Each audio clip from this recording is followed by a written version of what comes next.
In this video, I'm going to share with you the one strategy that built my business quickly in the beginning from zero income, zero credibility in my field and in my network in terms of my expertise to a full-time income and expert status within 1 year. And I've seen many other people duplicate this strategy. So I want to share that with you. And I really believe that you can likely apply this as well if you're willing to do the work. Okay, the strategy is to have you be featured as a speaker or a guest blogger in front of other people's audiences. Some people call this a content partnership or a promotional partnership. I'm just going to, for the sake of simplicity, call it a partnership, okay, going forward. All right, so imagine your message being shared in front of somebody else's email newsletter, featured on someone else's blog, featured in someone else's online group, featured as a guest speaker on a podcast or on a video channel or on a popular Facebook page or Twitter feed or in a magazine or really anywhere where your ideal audience consumes content and gets information. Now, you can absolutely do this. When I first started, again, like I said, I had a great interest for my topic, but I didn't consider myself an expert compared to many of the other people out there. But I certainly was able to help other people who hadn't studied the topic as much as I had. Back then, 7, 8 years ago, my topic was how to use social media for business, and I ended up approaching other people who taught marketing or business to their audiences, but who didn't teach social media. And I became the go-to resource for them for social media because I had studied a lot about this. Again, even though I wasn't a well-known name in the field, I hadn't written any books yet. I hadn't made lots of videos yet, and I hadn't made any videos yet. So I really had nothing to start with except for my passion for the topic, the fact that I had studied it. I had some really helpful thoughts about it. I had helped some people with it, some of my friends actually with it. They found it helpful, so I started approaching other audiences. I really think you can do the same with with your current field that you want to build a business in, because you have been thinking about it, you've been studying it, you've been helping people with it much more than the average person has. So in essence, you are an expert in your field compared to most people out there. And expert status is always on a continuum. There will always be people who are more expert than you, and there will always be people who are less expert than you. Okay, so let me talk about this partnership strategy. A lot of people, I think, get intimidated by this, or they don't like it because it feels aggressive or even unethical. And I agree.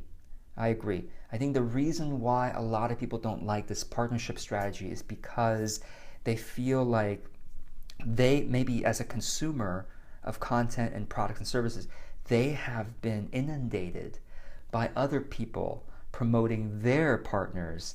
Oh, meet my friend Joe who has this amazing program. And you might get an email like this: meet my friend Joe who has an amazing program about how to solve this problem in your life or how to achieve this goal, right? And then the next week, meet my friend Sally who has this. And it's like, how come this marketer has so many friends? But these are just promotional partnerships, right? So a lot of times these partnerships have been done in a way that is very money driven rather than out of true service to one's audience. And that's what I am going to talk with you about in this video, to do partnerships in a way that's out of true service and alignment with what the audience needs, rather than doing it just because it pays your promotional partner the money, etc. Okay, so another reason why people don't like this strategy, or maybe they feel intimidated by it, is because there's the assumption, which I think is an erroneous assumption, that if someone promotes you to their audience, your message or your product to their audience, that you must also promote their things to your audience. In other words, there is an assumption that it has to be a reciprocal partnership.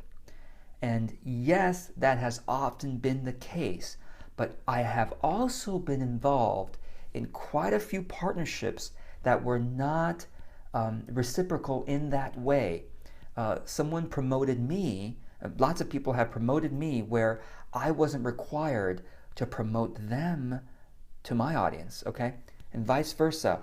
I have promoted people to my audience where I did not require them to promote me to their audience. So let me talk about the reasons why. So in other words, even if you have no audience yourself, you can still use this strategy and to do it in an authentic and ethical way, okay? So the number one reason or number one way that I recommend is to find a partner. It might be someone you already know, or it may be someone that you can be introduced to, or it could be just you're reaching out cold, to a group owner or to a blogger, okay? So all these could work. But find a partner who is getting questions from their audience that is in your wheelhouse. So this partner, for example, talks about topics A, B, and C with their audience. And their audience loves that. But the audience also has questions D, E, and F that the partner is not an expert and hasn't studied. But you happen to be an expert in topics D, E, and F. Do you see what I mean? So it's related to what the partner talks about, but it's not in the partner's wheelhouse. It's not the partner's passion, or it's not their partner's expertise. And so in that situation, you would be a blessing if you approach that partner to say, listen, I know you do such a great job talking to your audience about topics A, B, and C, and it just so happens that I love teaching audiences, or I love to help audiences solve problems in the area of D, E, and F. So that's what I do.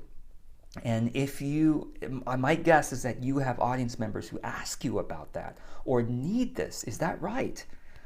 Okay. If so, I would love to share my expertise with your audience so it can help them solve that problem and be a go-to resource for them that you can refer them to. Okay. It would be a relief for your partner that now she has somebody whom she can refer to on your topic. Does that make sense? This is what put my business on the map 7 years ago when I first started. Like I said, I approached people who had audiences who needed my topic, but they themselves didn't teach it, and I came along and I taught a free class to their audience, just a one session webinar sometimes, or maybe it was a series of 2 or 3. But I was very helpful to their audience, and at the same time, I also made an offering to say, if you want something deeper, I've got another 5-part series on this I'd love to offer to you as a product or as a service. And people bought it. And I had several partners in my first couple of years who really appreciated my expertise because it wasn't theirs, but the audience wanted it.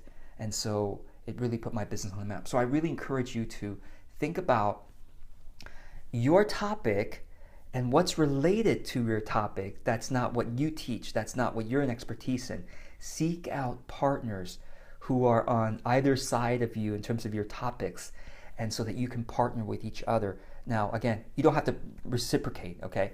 But if you are a blessing to that person because they have an audience asking for your topic, then you are a relief to them, you are a blessing to them, and they oftentimes will be willing to share it because it's solving a problem for the partner to say, okay, now when people ask me this question, I can direct them to you. The partner herself is interested in your topic, and they say, wow, this is something that I think my audience would also appreciate, so why don't you teach a webinar to my audience as well?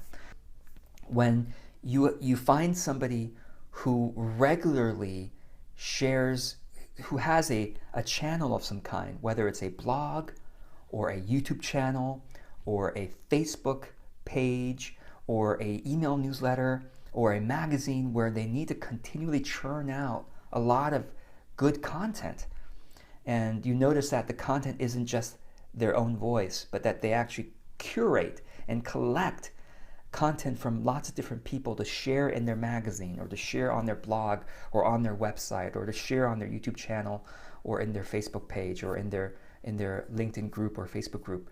And if you've seen that to be the case, then and your topic is one of the topics that they share about, then you go up to them and says, hey, I noticed you share ideas and content on this topic.